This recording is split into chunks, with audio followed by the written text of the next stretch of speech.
Alpha public school, Indian oil petrol pump के सामने, Raipur road, Mungeli.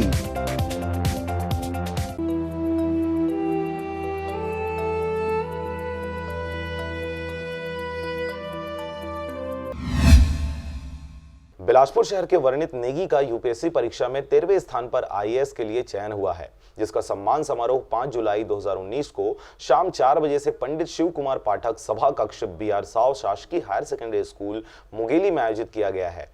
Collector doctor Sarveshwar Narendra भूरे की पहल पर इस कार्यक्रम में वर्णित नेगी को विशेष रूप से जिला प्रशासन द्वारा आमंत्रित किया गया है। उनके द्वारा स्कूल एवं महाविद्यालय स्तर के सभी विद्यार्थियों को अखिल भारतीय एवं राज्य स्तर पर आयोजित होने वाले प्रशासनिक सेवा परीक्षाओं की तैयारी के लिए आवश्यक मार्गदर्शन एवं टिप्स दिए जाएंगे। इस संबंध में जिले के सभी महाविद्यालय एवं स्कूल के सभी शिक्षकों एवं विद्यार्थियों को विशेष रूप से आमंत्रित किया गया है।